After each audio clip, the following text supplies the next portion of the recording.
Let's talk about how we can basically do the commit for the permission set and how we can do the deployment.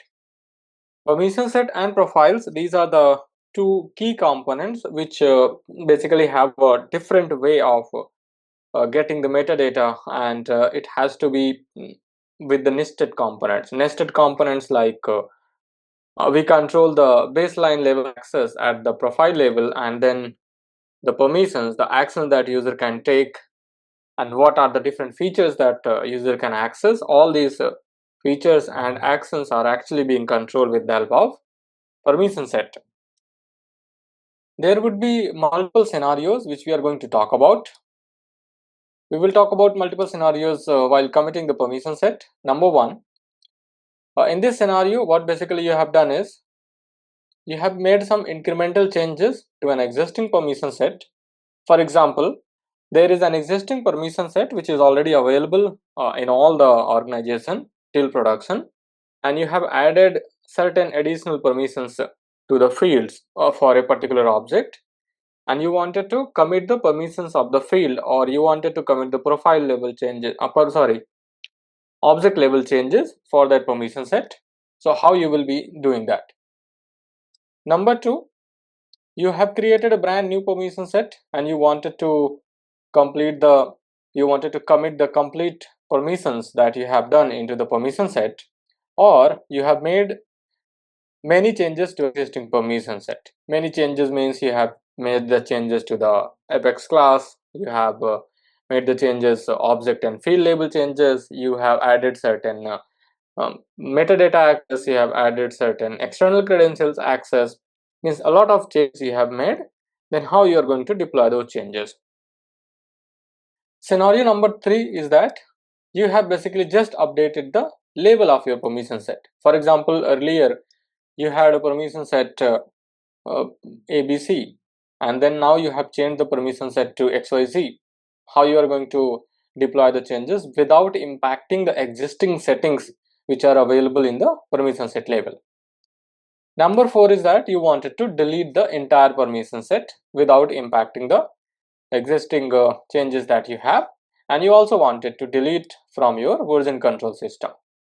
So you wanted to delete from the GitHub or GitLab, whatever the version control system you are using, and as well as from the Salesforce environment, like your dev or your other environments that you have.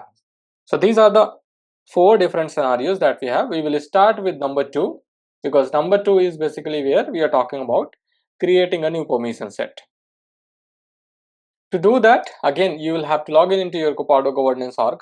That is going to be the place where we are going to work with the different user stories and different requirements. First thing that we will do is we are going to navigate by clicking on 9 dots. We are going to look for account summary. The reason we are looking for account summary, because in track Copado org, there are limited credits that we get. And every time we perform the operations like commit, we perform the operations like promotion and other related operation, the credits are going to be utilized. We usually get 200 credits in a trial org, and currently we have used many credits, and that is why we get 168. And if you see that there is a different UI that I'm using, different project, different credentials, different pipeline altogether, the reason is that because the existing Copado credentials, existing Copado governance org that I was using, that has been expired. So that is why a new brand new Copado org is going to be, you might be see that there is a different Copado org we are using. So the concept is going to be same. Similarly, if you are also basically facing the issue like the function credits has been expired, you could create a new Copado org by following the step which we have seen. And this is only going to happen when you are working with the trial orgs. In the actual Copado orgs, you will have enough credit, so you don't need to worry about the credits. Now coming back to the permission set, we have worked with the couple of objects like project and project task. In the previous video, we also created the profile. Now what we are going to do is we are going to basically navigate to our sandbox, navigate to the dev1 sandbox where we are going to work. And before that, While we are on the user story, let's click on new, and we will create a new user story. And in the user story, what we are going to do is we are going to create a permission set. The permission set will have access to the project and project task custom object and its related fields. Once you have created the user story, just click on open org to make sure that you are opening the credentials. In this case, it is going to be dev1 sandbox, where we are going to do the development. While you are there into the dev sandbox, let's go to the setup and create a permission set. And for that, we will search for permission from the quick search box. As we said, let's click on new button and give the name of your permission set is as project tracker. Save it. Once you have created the permission set, the requirement is to give the permission to the project and project task custom object. For that, we need to click on object settings. Click on object setting and search for the object. One is going to be project, and make sure you are selecting your project which you have created. If the object name is my projects in your case, then use my projects and then use project task as a second object. So let's open these two objects in a new tab, then edit the permission and provide the permission that you want to give. For example, I want to give the all different access, the complete access to the project task object, as well as I wanted to give the access to the project object as well, including the tab visibility. So let's give the access and make sure we are giving the access to all the fields. You might also notice that there are additional fields which I have created under the project. You can also go ahead and create those additional fields so that you can understand how this commit is going to work. Now, once your permission set is ready, now the developer is ready to commit the changes. Again, developer will be back to the user story.